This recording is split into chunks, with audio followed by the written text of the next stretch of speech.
Hello students. इस video में हम जेई एडवांस 2014 की कैपेसिटेंस से रिलेटेड एक प्रॉब्लम सॉल्व करेंगे।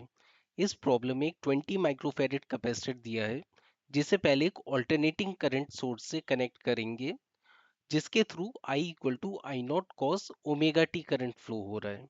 आई नॉट की वैल्यू है 1 एम्पियर्स और ओमेगा की वैल्यू है 500 रेडियंस पर सेकेंड।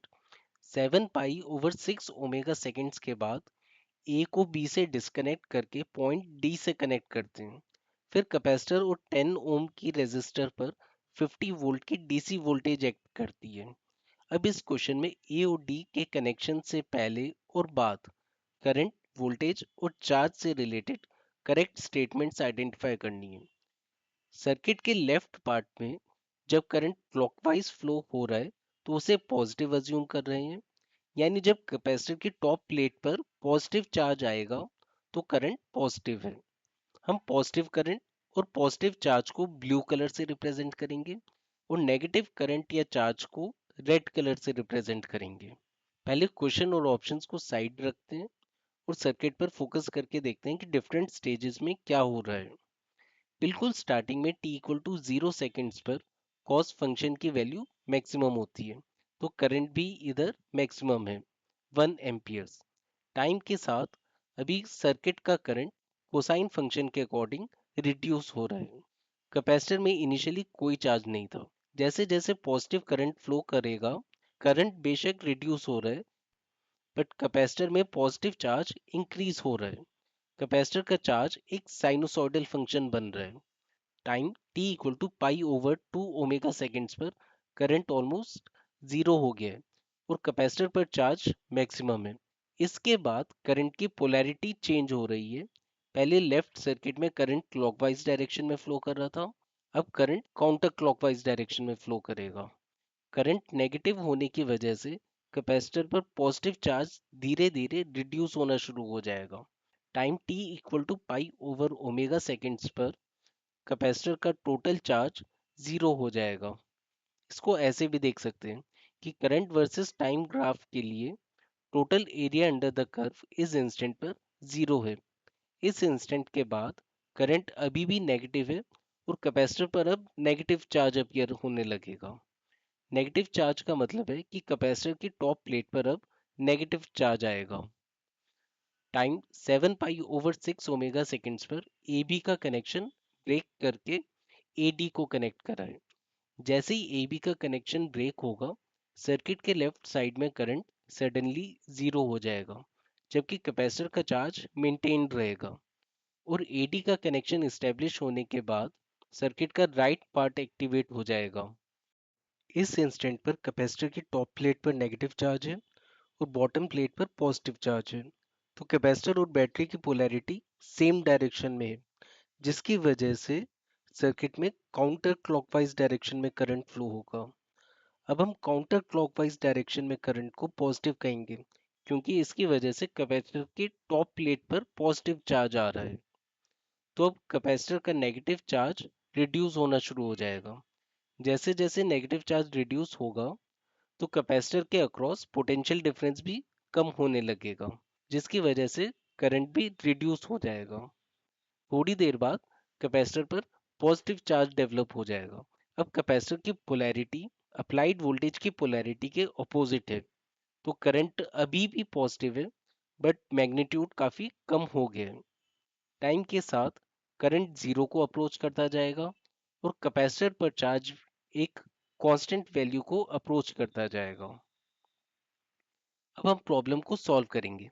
पहले ऑप्शंस को देखते हैं और उसके अकॉर्डिंग कैलकुलेशंस करेंगे। सबसे पहले हमें बताना है कि ए और बी को डिस्कनेक्ट करने से पहले कैपेसिटर पर मैक्सिमम चार्ज कितना था। अगर हम चार्ज वर्सेस टाइम का ग्राफ देखें तो मैक्सिमम चार्ज था t equal to pi over 2 omega seconds पर। चार्ज की वैल्यू निकालने के लिए हम करंट की डेफिनेशन यूज करेंगे जो होती है rate of flow of charge. तो I equal to I naught cos omega T equal to D D T of Q. इसको इंटीग्रेट करने से मिलेगा Q equal to integral I D T equal to integral I naught cos omega T D T equal to I naught sine omega T over omega. I naught की value 1 ampere है और omega की value 500 radians पर second. और limits apply करने पर Q equal to sine omega T over 500। Charge की maximum value के लिए T equal to pi over 2 omega रखेंगे। तो मैक्सिमम चार्ज आएगा 2 × 10⁻³ कूलम्ब। तो फर्स्ट ऑप्शन इनकरेक्ट है। ए और बी को डिस्कनेक्ट करने से जस्ट पहले का चार्ज भी कैलकुलेट कर सकते हैं, ये आगे काम आएगा। इसके लिए T equal to 7 pi over 6 omega use करेंगे। तो चार्ज आएगा 10⁻³ कूलम्ब। अब सेकंड ऑप्शन देखते हैं। इसके अकॉर्डिंग ए और बी को डिस्कनेक्ट करने से जस्ट पहले करंट क्लॉकवाइज डायरेक्शन में होना चाहिए, बट करंट वर्सेस टाइम का ग्राफ देखें तो इस इंस्टेंट पर करंट नेगेटिव डायरेक्शन में है, इसलिए ये ऑप्शन रॉन्ग है। थर्ड ऑप्शन के लिए हमें ए और डी जस्ट कनेक्ट करने के बाद करंट कैलकुलेट करना होगा। इस सिचुएशन में हम राइट साइड वाले सर्किट पर किरचॉफ्स लूप रूल अप्लाई करेंगे। इस इंस्टेंट पर कैपेसिटर पर चार्ज है नेगेटिव 10⁻³ कूलम्ब। तो वोल्टेज होगी 50 वोल्ट्स और ये वोल्टेज बैटरी के वोल्टेज से अलाइंड है, इसलिए दोनों ऐड होंगी। तो इस लूप में करंट होगा 50 plus 50 divided by 10 ohms equal to 10 amperes. तो थर्ड ऑप्शन सही है। फोर्थ ऑप्शन के लिए हमें देखना होगा कि ए और डी को कनेक्ट करने के बाद कैपेसिटर पर टोटल चार्ज कितना चेंज हुआ है। पहले फाइनल चार्ज कैलकुलेट करते हैं। Q equal to C V equal to 10⁻³ coulomb. तो चेंज इन चार्ज होगा Q final minus Q at E equal to 7 pi over 6 omega, जो हमने यहाँ पर कैलकुलेट करा था। तो चेंज इन चार्ज होगा equal to 10⁻³ minus minus 10⁻³ equal to 2 times 10⁻³ coulomb. तो फोर्थ ऑप्शन सही है। तो हमारे आंसर है ऑप्शन सी और ऑप्शन डी। ये एक बहुत अच्छी प्रॉब्लम थी, इसमें काफी सारे कंसेप्ट टेस्ट हो जाते हैं। आपको करंट से चार्ज कैलकुलेट करना है, ऑल्टरनेटिंग करंट के बारे में भी पता होना चाहिए और डायरेक्ट करंट की भी अंडरस्टैंडिंग होनी चाहिए। बेसिकली इन डेप्थ अंडरस्टैंडिंग होनी चाहिए। और एग्जामिनर इसी क्वेश्चन में और भी काफी चीजें पूछ सकता है, जैसे ए और डी को कनेक्ट करने से जस्ट पहले कैपेसिटर पर कितनी वोल्टेज थी, ए और डी को कनेक्ट करने के जस्ट बाद रेजिस्टर के अक्रॉस कितनी वोल्टेज थी, ए और डी को कनेक्ट करने के काफी देर बाद रेजिस्टर पर कितनी वोल्टेज थी, रेजिस्टर में कितनी हीट लूज हुई है, टोटल 50 वोल्ट बैटरी ने टोटल कितना वर्क करा है। इन सब क्वेश्चंस को आप अपने आप ट्राई कीजिए और अपने आंसर्स, डाउट्स और अप्रोच कमेंट सेक्शन में पोस्ट कीजिए।